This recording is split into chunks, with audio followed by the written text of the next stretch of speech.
notre avis, on pense que l'ensemble des drogues devraient être légalisées, décriminalisées, mais légalisées.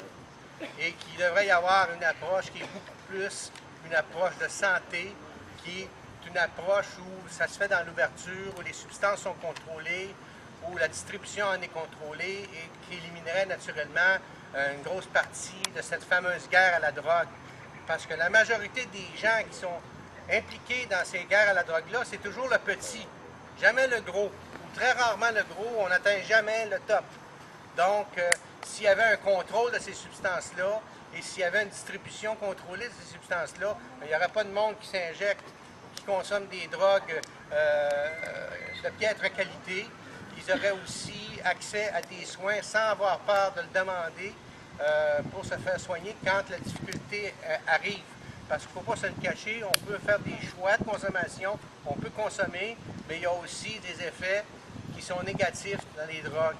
Mais naturellement, on pense que le fait de légaliser, de légiférer dans ce sens-là, amènerait une meilleure qualité dans tout l'ensemble et diminuerait justement ces effets négatifs-là. Plutôt que de mettre les gens en prison. Et aussi, si on pense à d'autres pays aussi, comme la Chine qui exécute encore des gens, comme la Birmanie, comme à d'autres endroits dans le monde où les gens sont exécutés parce que ce sont des gens qui ont des possessions de drogue, où ils vont faire des peines, des sentences absolument effarantes là, de plusieurs années pour des petites consommations, des petites possessions, ainsi de suite. Il y a tous ces gens-là qui sont victimes. Il y a tous les gens qui sont exploités pour en faire la production. C'est aussi des gens qui doivent être, qui sont des victimes, parce que ces gens-là, ils travaillent pour des cartels, ils ne sont pas nécessairement très bien traités. Donc, il y a toutes ces choses-là qu'il faut tenir compte de ça. Il y en a beaucoup. Alors, la liste est longue, et je pense que de le souligner, je suis heureux, c'est un petit groupe ce matin, mais on pensait que ça serait ça aussi, que ça ne serait pas énorme. Mais par contre, c'est de même que les grands mouvements démarrent. Et je peux vous parler, par exemple, de l'Allemagne qui fait un grand événement. On peut parler de nos amis de Toronto qui ont eu justement un monument en mémoire des personnes décédées à la guerre à la drogue en plein centre-ville. Est-ce qu'on va en arriver à ça? Peut-être, on ne sait pas. Il y a nos amis au Danemark qui font un événement tous les ans et qui font un gathering comme ça. Ils ne sont pas des centaines, mais ils le font.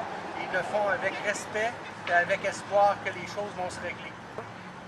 Donc aujourd'hui, ce qu'on veut faire, c'est qu'on veut jaser avec vous autres, on veut faire des échanges, on veut vous exprimer là-dessus. Et puis nous, si on ramasse tout ça, puis c'est sûr, on est branché par Internet aujourd'hui avec l'ensemble des associations à travers le monde. Donc c'est sûr qu'on va tout mettre ça sur YouTube, puis on va tout voir qu'est-ce qu'un et qu'est-ce que l'autre a fait. Je pense que c'est important de le soulever. Et puis tranquillement, le mouvement va monter. Et puis peut-être qu'un jour, on va arriver à avoir des dirigeants qui ont l'esprit ouvert assez pour nous permettre de cesser de mettre notre monde en prison et que le monde se détériore la santé parce qu'ils ont peur d'aller chercher de l'aide ou des soins. Donc, je vous souhaite une bonne après-midi. Il y a de l'eau pour tout le monde. Si vous voulez de l'eau, on va avoir des sandwichs aussi, donc on va distribuer ça tout à l'heure. On va faire un appel aux décédés, aux personnes disparues. C'est Chantal qui va faire ça. Donc, on va nommer les noms, on va mettre un moment de silence, et ainsi de suite.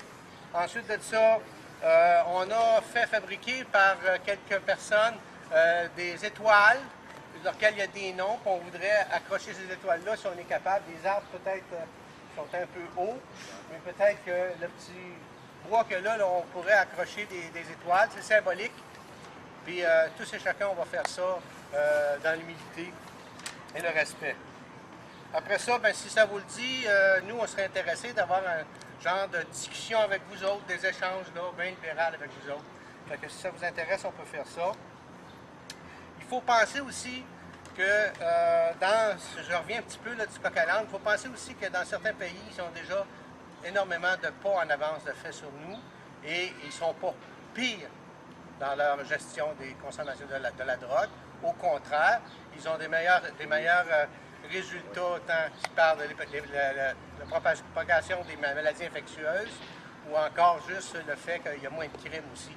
On peut parler de la Suisse qui a des lieux d'injection supervisés depuis plus de 15 ans. On peut parler du Portugal qui a changé sa loi et qui a décriminalisé ça.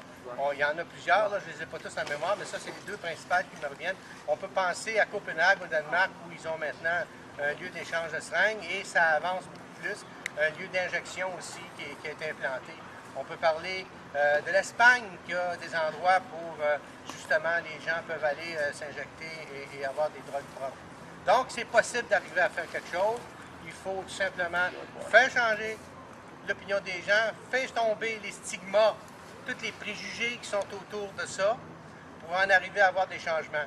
Et je pense que c'est petit à petit qu'on peut le faire, c'est en parlant avec les gens, c'est en leur expliquant le bon côté et le mauvais côté des choses qu'on va arriver à faire de quoi. Je vous remercie.